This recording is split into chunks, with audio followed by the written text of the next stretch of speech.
నేనేం నేర్చుకున్నానంటే, అన్నం అనేది పవిత్రం. అన్నం పరబ్రహ్మ స్వరూపం అంటారు.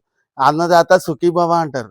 అన్నదాత సుఖీభవ అనేది నా దగ్గర ఏదో 500 ఉందని చెప్పి నేను డొనేషన్ చేస్తే, నాకు కాదు అన్నదాత సుఖీభవ అనేది రావాల్సింది.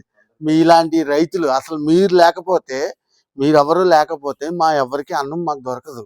మీ రైతులు లేకపోతే మాకు కనీసం 5,000 నోట్లోకెళ్ళాలంటే చాలా ఇబ్బంది. అందుకే అన్నం పరబ్రహ్మ స్వరూపం అంటున్నాం. మరి అదే అన్నంలో మనం ఏం వేసుకుని తింటున్నాం?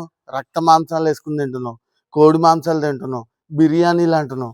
మరి అంత కష్టపడి మీరు పండిస్తుంటే ఈ మానవులందరూ ఏం చేస్తున్నారంటే అజ్ఞానంలోకి వెళ్ళిపోయి తెలియక ఇబ్బంది పడుతున్నారు. కానీ మీ రైతులందరూ కూడా చేయవలసింది ఏంటంటే ఒక్కసారి ధ్యానం చేసి ఈ ధ్యానంలో ఉన్న మంచిది ఏదో తెలుసుకుని మీరు రైస్ మిల్కి రైస్ పంపినప్పుడు వాళ్ళ చేత ధ్యానం చేయించి ఇదండి పరిస్థితి, ఈ రైస్ని సరిగ్గా ఉపయోగించుకునేలా చేయండి అని చెప్పి మీరందరూ కనుక ప్రేరేపిస్తే మీరు మిమ్మల్ని మించిన ఆ, లో వీరులు ఇంకెవరూ ఉండరండి. ఇది నేను నేర్చుకున్నానండి. ఈ యొక్క ఆత్మజ్ఞానంలో నేను పొందింది అది.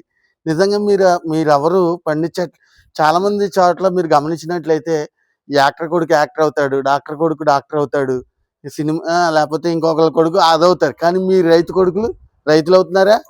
అవరు. ఇంజనీర్ కొడుకు ఇంజనీర్ అవుతాడు.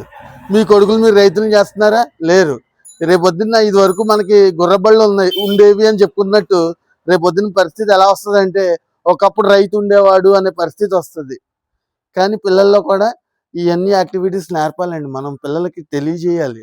నాన్న ఒక రైసు, ఒక ముద్ద అన్నం తింటున్నామంటే మేము ఎంత కష్టపడ్డామని పిల్లలకి అవగాహన కలిగించాలి. అలాగే పిల్లలకి ధ్యానం చేయించాలి. ప్రతీదీ కూడా పిల్లలకి ఎంతో అవసరం అండి.